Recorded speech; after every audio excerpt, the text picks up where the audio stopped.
The following is a production of DallasCowboys.com and the Dallas Cowboys Football Club. How about them Cowboys? Yeah! Go Cowboys!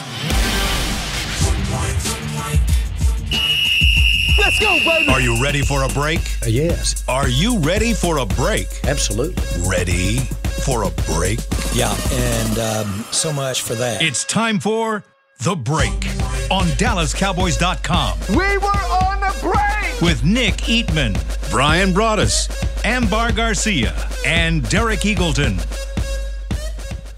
It is Wednesday, September 21st, 2022, Season 18, Episode number 35. Welcome to the latest edition of The Break. We're live from the SWBC Mortgage Studios. At the Star, we are presented by Miller Lite, the only beer of the Dallas Cowboys. We are back at full strength. Nick, Brian, Amber, all in studio here. And thank you, Amber, for looking at me and smiling. The other two just kind of ignoring me as they normally do. Trying to retweet the show, Derek. And then I'm like, okay, let me be nice. They usually don't look at me during my open because I know Nick's thinking he's talking too long. Get to the point. Get to the point. When you see these numbers of my retweet, you'll thank me later. Thank you, Brian. Yeah. Thank you, Brian. We appreciate you guys joining us. We got a little bit we'll talk about on the roster. There was one roster move the Cowboys made yesterday that was of consequence. We'll talk about that. A couple guys that we heard from Mike McCarthy on with regards to injuries. And then we're getting into the Giants. We're going to talk about the Giants offense versus the Cowboys defense. Giants are surprisingly 2-0. One of those wins being against the Tennessee Titans, who I think is a pretty good team. So definitely something worth considering this week as the Cowboys will head to New York for a Monday night game this week. So it's going to be a long trip. Yeah. Long night. Yeah, it is. Tuesday will be hard. Tuesday will definitely be hard. Brian, you will have to carry the show on Tuesday. Be happy to. Let's start with Dennis Houston. Cowboys released him yesterday.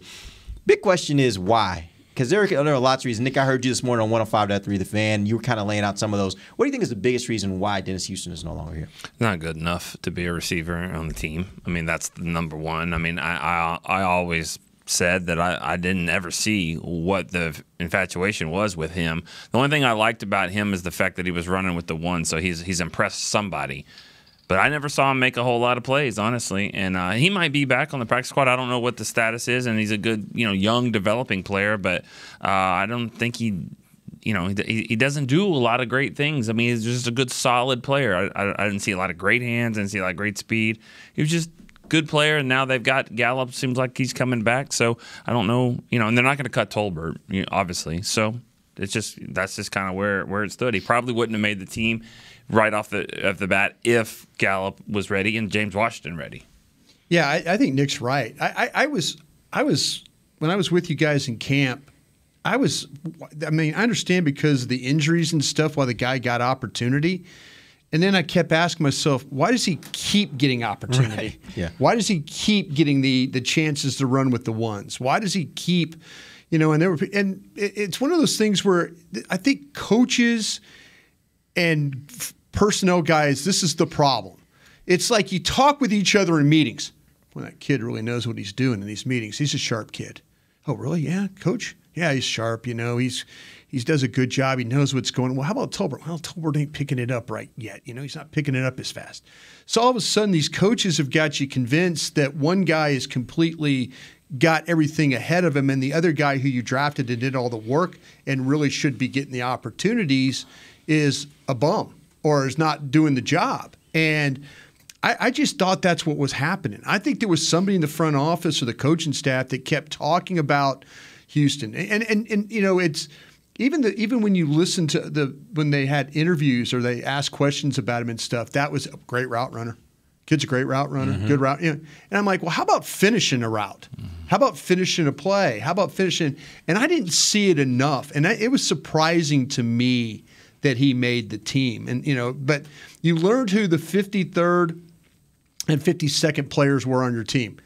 And I wonder if they had to do it over if they would have let Houston go before Ridgeway goes. Now Ridgeway gets claimed by the Commanders and the Eagles. 2 claims go in for him. We'll see what happens with Houston. I think there's a lot of Dennis Houstons running around the National Football League right now. Well, and then we also talked about it yesterday on the show. It was going to be either him or a guy like Simi Fehoko that was going to be out. I think Fehoko has done a little bit more than what we've seen with Houston.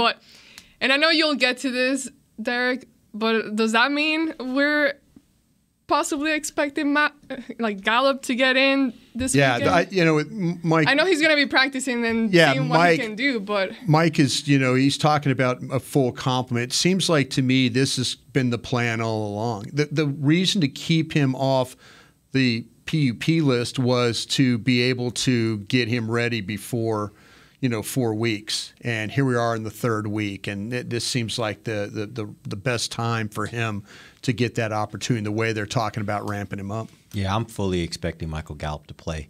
Whether it be, I don't think it'll be a full game. I think it'll be a certain number of reps, and I feel very confident in saying I expect him to play this week. I will say this too.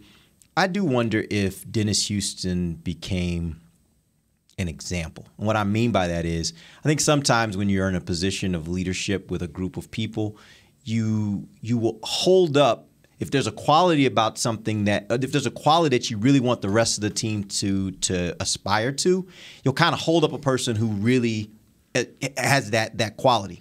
And if, let's say, for example, you're in a situation where he's running all the routes, he knows all the positions, he's doing the work in the classroom, he shows up at practice knowing exactly what he needs to do. He may not be catching a lot of balls, but that's beside the point. What you're trying to say to Jalen Tolbert is, I need you to show up. I need you to know what you're supposed to do. I need you to know all the positions. I need you to run the right routes precisely. Sometimes you can get blinded by that because you're so hard trying to tell this other guy, show him what the example is of what you want. You forget that at the end of the day, this guy just doesn't have the talent that this other guy has. And it can backfire. That's an example. It's like, where is he now? Exactly. And so I kind of wonder, and I don't know if this is the case, but I do kind of wonder if maybe that's what happened in this instance. And then it just got to week 2, and it's like, we're really not getting anything out of Dennis Houston. So, and by the way, we think we're going to get Michael Gallup back. We'll need the roster spot. Thank you for what you've done, Dennis. And if, by the way, we can get you back to the practice squad, we'd love to have you and keep developing you, right? I kind of think that's how it's going, but that's my opinion. All right, let's talk about Conor Mcgovern. He was another guy that Mike McCarthy brought up. Where is he as far as his recovery at this point? Sounds like that had a good day on Monday. Work with Britt Brown, so that's going to be a continue. I don't think he plays this week. I think this is one of those things that next week they'll ask, say after the Monday night game, everybody gets back in Tuesday, and they'll start to talk about getting ready for the Commanders. Is it, okay, where is McGovern? I still think he's a couple of weeks away from really, offensive linemen and ankle sprains and stuff. That's a difficult thing to have to deal with. It's hard on skill guys, but it's really hard on big guys too. Yeah. They're having to, anchor down and mobility and lateral slide and all those things. You have to have that thing right in order to make it work. And I don't know, Brian's probably the only one that's had a 300-pound man lean on him, but I would assume that doesn't feel good when you got a high ankle sprain. No, it doesn't. And and without a high ankle sprain, it doesn't feel good when you have to block people like that. But it's that's the thing about it is you just got to be able to set, and if his pass set is not where he's comfortable with it. We've seen like guys like Zach Martin, I believe, came back early from something like that. But man, they taped that thing up, and how much mobility do you have? How much flexibility do you have in that? And that's the big thing that you have to deal with. Well, he can be a guy that you're not using him too much. You can sprinkle him in there in the offense, and now you're using him how you were kind of using him last year in that way. I don't want to say, it was good that he got injured. Obviously, you don't want anyone to get injured, but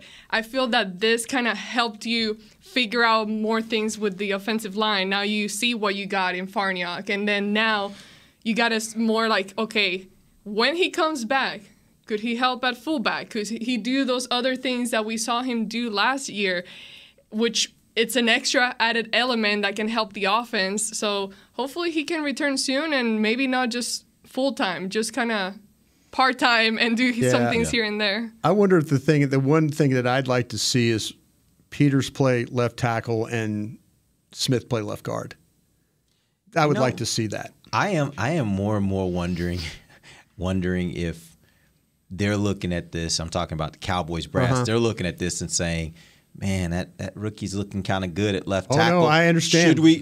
Should we really think about at least giving it a shot to put Peters at left guard? I actually wonder if they're going to think about that and maybe give that a try. I don't know. We'll see. That's the mobility question that I have. The mobility, because I think at left tackle he's fine.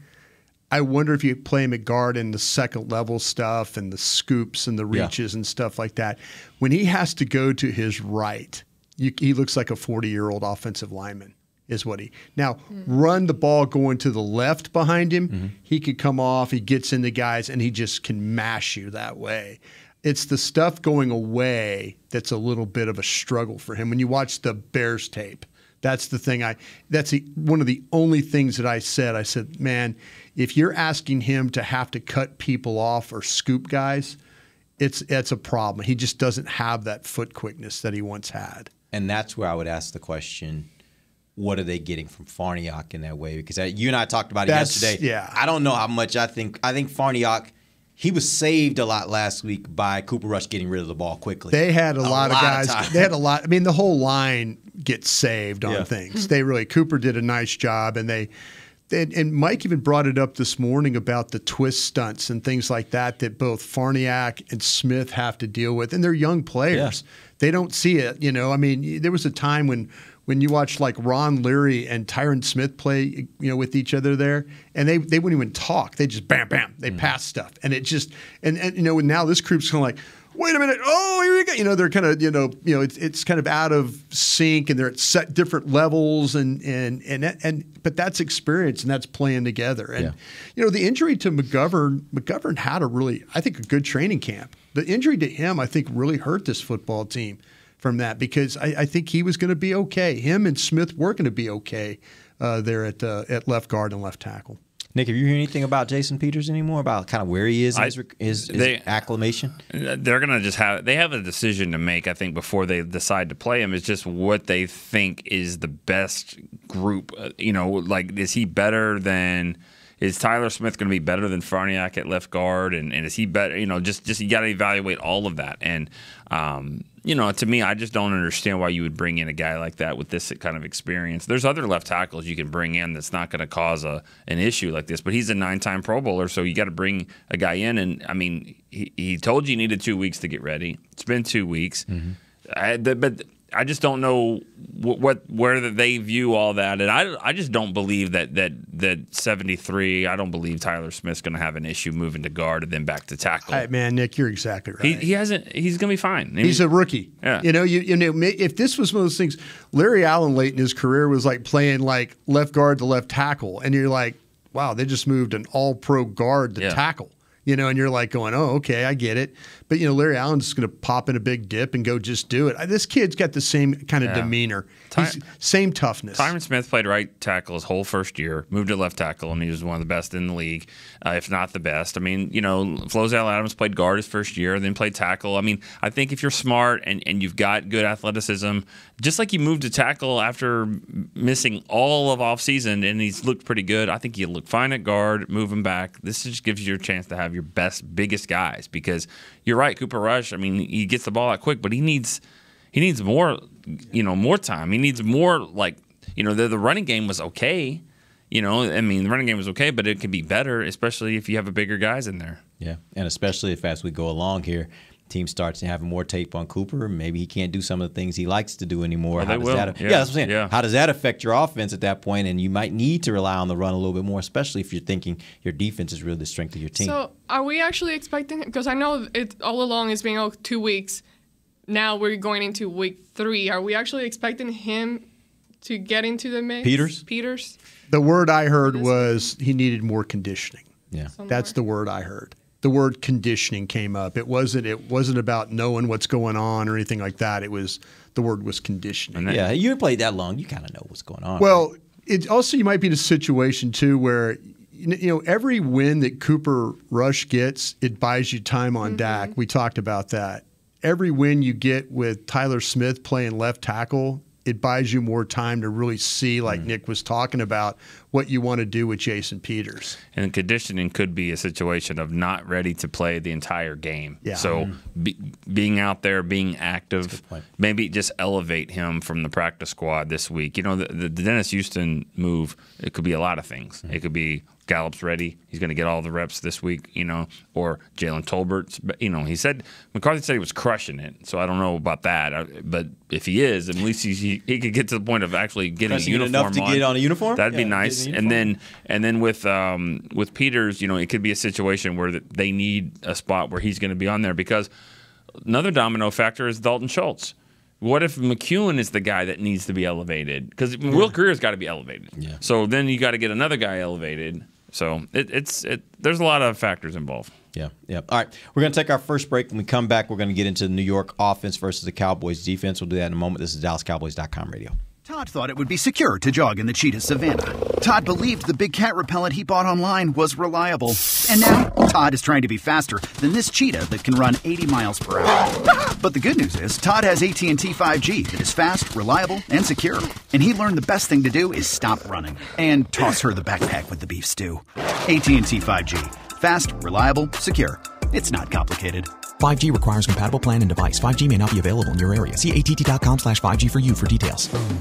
What do you call a group of grown men and women with their faces painted silver and blue who get together every week to share a 3-hour-long ritual of jumping, singing, and toasting Miller Lite in 10-gallon hats while yelling, "How about them Cowboys?"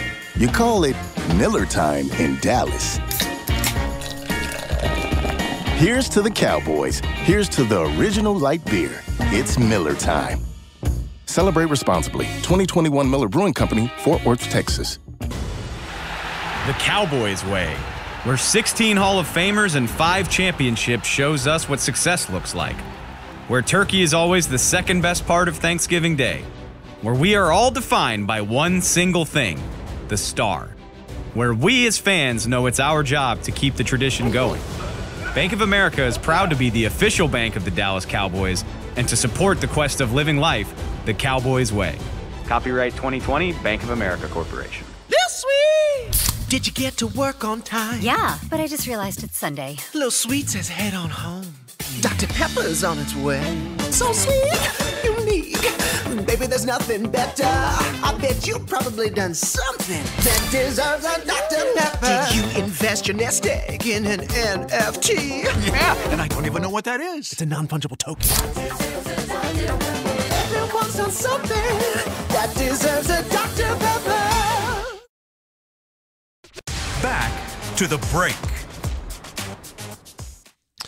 Book an appointment at your local Essilor experts to find the perfect lens for you. See more, do more, Essilor. Welcome back. It is the second segment of the break, live from SWBC Mortgage Studios at the Star. This segment is brought to you by blockchain.com. Let's talk about the New York Giant offense versus the Dallas defense.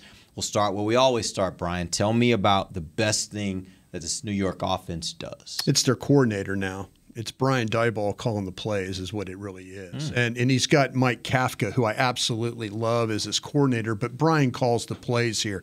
So if we remember with Jason Garrett, and we've lived through the Jason Garrett administration where sometimes it wasn't always opened up. Things were very narrow. The Giants were a very narrow team with the way they played offensive football. Very shoe-to-shoe, very tight formation. Now, the Giants now open things up. They're a wider group. They bring motion across. What's happened is, though, they've got guys like Slayton, Toney, and Golladay, all these big-name type wide receivers. Those guys aren't as big of factors in these games now as what we've seen in the past with them. It's kind of like new GM, new coaching staff.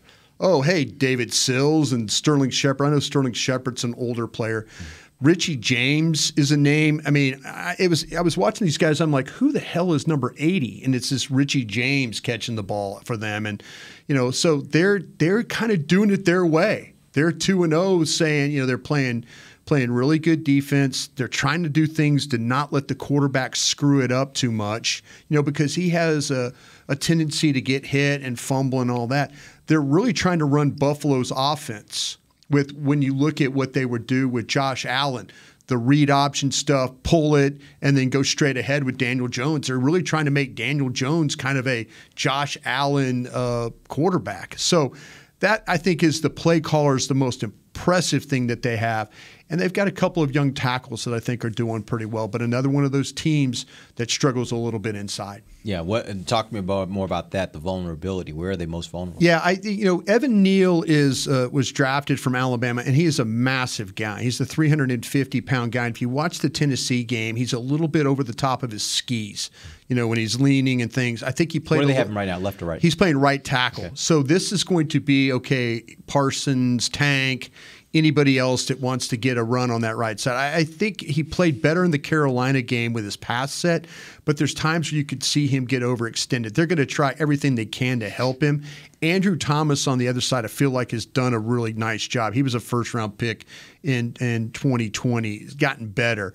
But I think they're not very good at right guard, and I think at the left guard. Both those spots, those three guys inside actually, I think they struggle the most when it comes to – it seems like that the tackles hold up, and then all of a sudden there's breaks in the middle, and there's people running through the middle, and those linebackers that they play are running to make plays. I just don't think they're just a strong enough group inside. So if it was me, we talk about where to attack. It's the inside guys.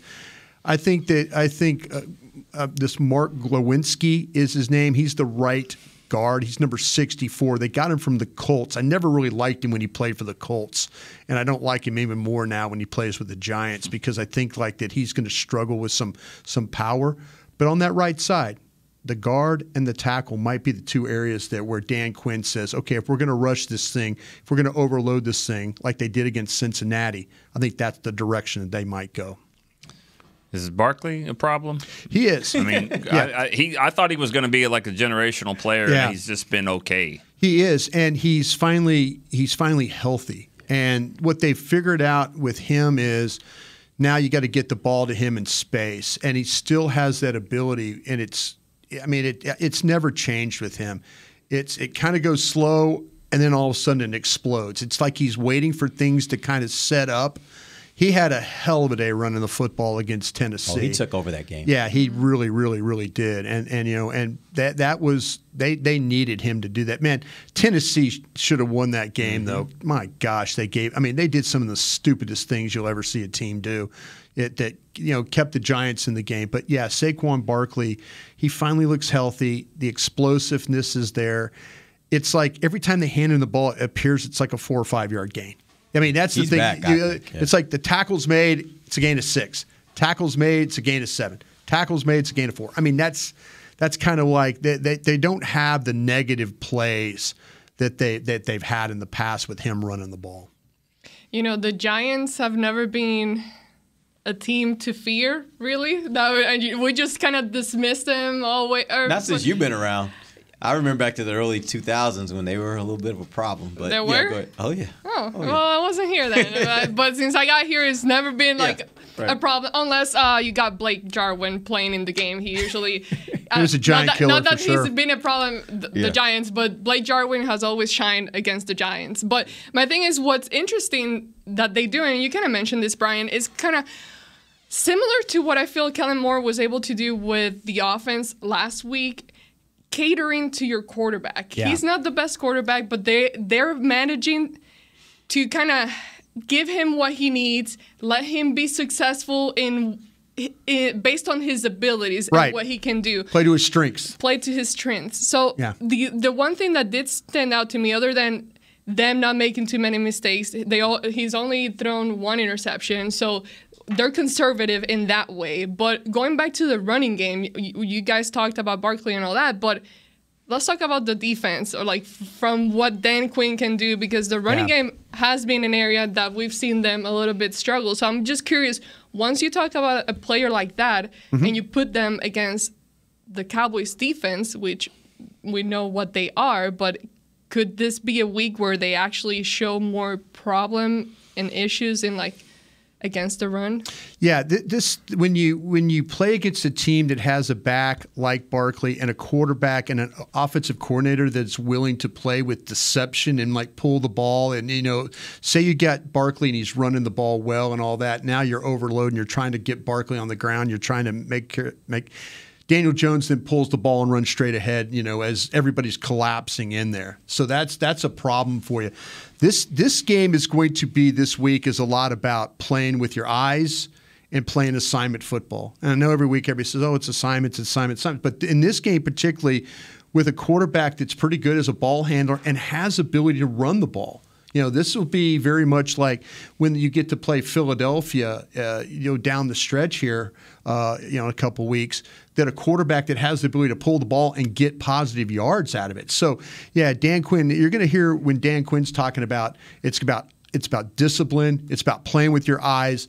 And it's always about getting off blocks. It's always about, that's the one thing that they did a great job against Cincinnati, as opposed to what they did against Tampa, was the ability to the ends, the linebackers, everybody getting to the ball. There were a lot of white shirts to the ball last week. Safeties were filling, corners were filling. Everybody was involved in that. In this game, you're going to have to do the same, but it's that discipline. You can't sell out to go stop Barkley and then have Daniel Jones pull the ball and it's a 12-yard gain because you sold out to go get the ball. Do your job. Do your job this week. Yeah, it's one of those big games. Right now they are 5th in rushing in the league. They're averaging 170 yards per game on the ground. That's a really, really big clip. Good. And so you certainly have to be concerned about that running game. One question I would have. Where are we right now? In rushing? Yeah. Ooh, I don't know. I know it's Where's not we that rank? much. I know it's not even close to that. Well, they have 108 last week running, and then the week before it was like maybe 60, 70. No, Zeke had 50. So yeah. Yeah, but Pollard had 8. Did Pollard only have 8? He only had 8 on 6 carries. So I want to say they were right there around 60-some or 80, 70 maybe. Somewhere in there. It's amazing how this weeks go by and you don't remember what they did from week 1 to week 2 sometimes. But yeah, I felt like that they ran the ball a little bit better last against Tampa than they did against Cincinnati. They just didn't stick with it enough. Number 22 in the league. It ain't great. A whooping 32 at 22. It ain't great. Okay. I mean, 89. Daniel Jones has been sacked 8 times. Yep. Yeah. So, I mean, as athletic as he is running out there, too, like he also – they're trying to get the ball out there, too. Like, I mean, obviously, eight times. I mean, it's not a Joe Burrow rate right now where I think he's on pace to be sacked over 100 times. But still, I mean, 70-something sacks is what the pace is for a game. They're literally 29th in the league right now, and they're down at the bottom of the league when it comes to protecting their quarterback. I'll tell you what, man. I think they're going to try and make this a muddy game. I mean, and you're going to have to make it a muddy game too, I guess, because you don't have Dak Prescott playing. I mean, Cooper Rush scoring 23 points. I mean, that might be your top. So, Nick's right about when they throw the ball. That's what I was mentioning, the inside guys and the tackles. The tackles are not terrible.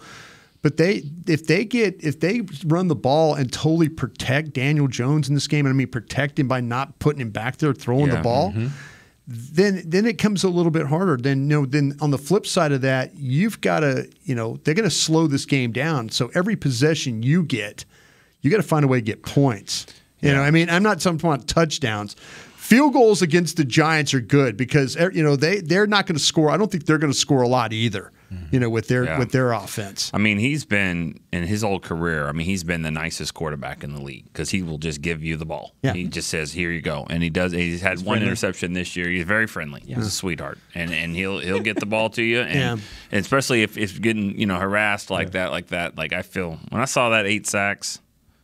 I feel better about this game for the Cowboys. See, the thing about it, too, is and I watched a little bit of their special teams, they're struggling the punt coverage team stuff, too. They gave up a big, big return to Carolina that cost them, actually, the Tennessee had a big one in the first game, and that was went 45 yards. First touchdown, Tennessee only had to go 43 yards for their first touchdown of the season. And it was because of a big punt return. So they'll give that up a little bit too. All right, we're going to take our final break. We'll come back. I got some deeper questions about this passing offense and the running offense for the Giants. We'll talk about that when we come back. This is DallasCowboys.com radio. Did you get to work on time? Yeah, but I just realized it's Sunday. Little Sweet says head on home. Dr. Pepper's on its way. So sweet, unique.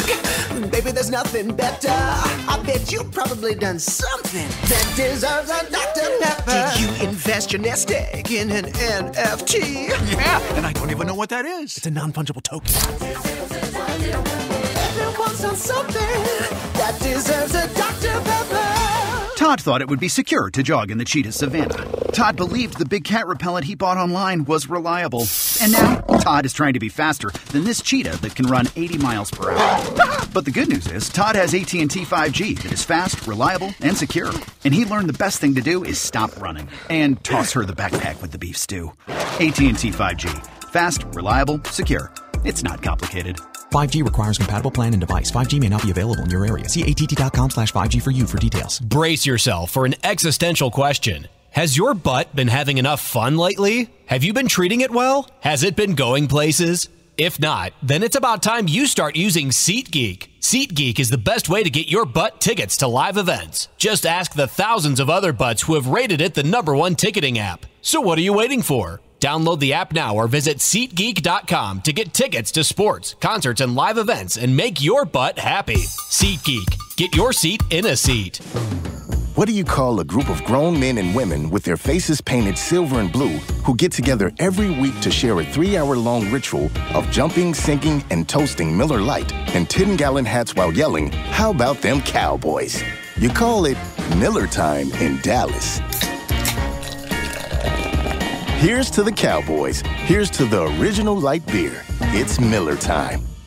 Celebrate responsibly. 2021 Miller Brewing Company, Fort Worth, Texas. Back to the break. Join former NFL players for our first game day minicamp presented by Invisalign. The kids can come at the Ford Center October 2nd, 11:30 to 3:30, while you watch the Cowboys take on the Commanders. You can go out to your favorite restaurant, the Star District, while the kids play on the field here. Register your footballer. Go to DallasCowboys.com/academy. Welcome back. Final segment of the break, live from the SWBC Mortgage Studios at the Star, presented by Miller Lite, the only beer of the Dallas Cowboys. Brian, I had a question about the Giants' offense. I looked at their stats. They're 29th in passing yards, 32nd in 20-plus passes. So they're not really even getting the ball downfield. Yeah. As Nick mentioned, they're 29th in sacks allowed. Everything says that they're just not getting much out of the passing game. My question is it really just all about the fact they can't protect the quarterback, or is it a situation where he's getting sacked because receivers aren't getting open, he's not able to be accurate? Are there other issues that if he is protected could be a problem for the Cowboys, or are they just bad across the board? He's had to make some tough throws, and the throws that he's made, like to Sterling Shepard and people like that, have been like contested balls that have come across the middle where he's stepped up and let it fly. Mm-hmm. He is on the run a lot. I don't think Daniel Jones, and knock on wood, I just don't think Daniel Jones is a very good quarterback. I think he's a broken quarterback, and so, now when he's on the run, he knows he thinks about mistakes, he thinks about forcing the ball. I mean, he has to be happy that they're 2-0 right now just because of how the offense has struggled. But his throws, like you say, Kenny Golladay, they paid a ton of money for him. He hasn't done anything for him. Tony was drafted by the previous regime. There were talks about trading, moving on from him. Slayton is a good player, but I mean, it's just okay there. They just don't have anybody on the outside. The most explosive player is Tony, and then you get guys like Sterling Shepard, David Stills, this Richie James. I mean, it is what it is out there. I mean, they're going to – this is a team right now that is probably having some early success because of their defense, and they've got fortune in some games. But as it wears on, they're probably thinking, okay, we're really not a 2-0 team. Yeah. We're really probably more of maybe a 6-7 win team, if that. And they're going to need time to retool this offense. They've done it with the offensive line with the 2 tackles. Need to get better inside, but man, the skill on the outside has really, really let them down. And I think the quarterback's on that point right now where it's kind of like we probably need to move on from Daniel Jones. Yeah, Nick and Amber, I have a question for you guys. When you start looking at what the Cowboys were able to do to Cincinnati last week, and particularly looking at those receivers playing against the Cowboys secondary, do you think that it was a situation where you felt like they really were being covered well and that aided the Cowboys in getting the pressure, or do you think a lot of what you saw last week in Cincinnati not being able to be effective for a lot of parts of the game were more about the fact that the pass rush was just too much, the secondary was just okay? It was really more about the pass rush. I think it was more about the pass rush and also about the fact that the Bengals didn't really adjust, and that was one of the issues.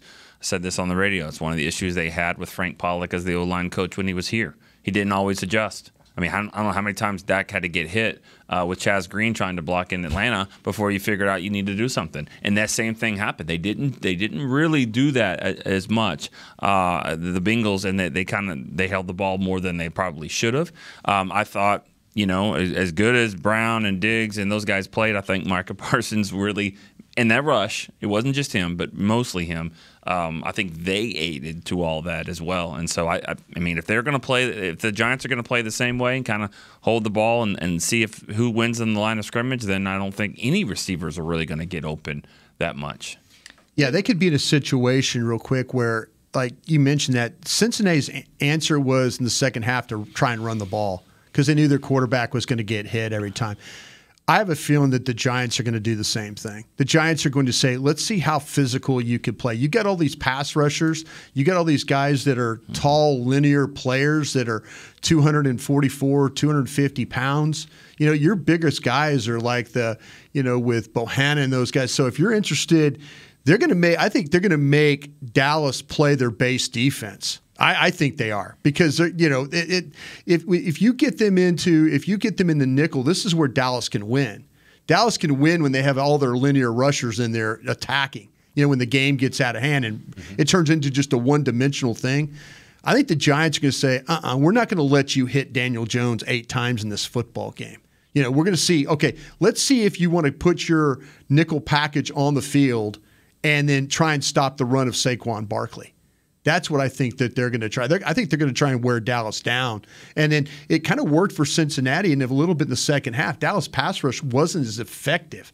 You know, the final drive, it got a little bit more, but you made better plays in the secondary, though, too. Yeah. Your guys tackled a little bit better as well. That's what I was going to say. I think that the only there always could be many ways, but I really do think that the only way that the Cowboys defense struggles is if they wear them down, if they get tired, which we saw last week towards the end of the game. But at that point, I mean, they still managed to pull through and stop them. But at the same time, Giants have not faced a defense like the Dallas Cowboys. They haven't faced a guy like Micah Parsons. So it's going to be tough on them. Yes, they watch the film.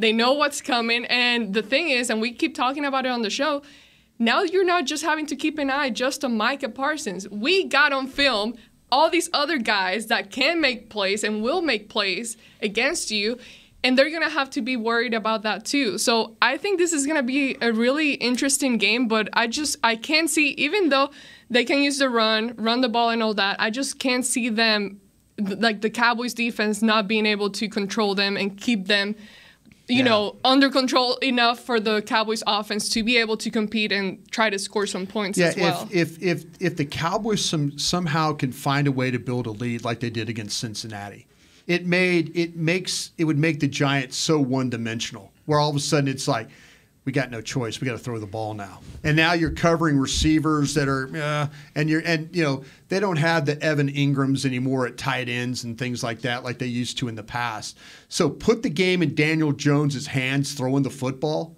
and that's the path to success because then it's about the pass rush. It's not about – because the closer this game stays, the more it probably favors the team that can run the ball. And that's the Giants right now.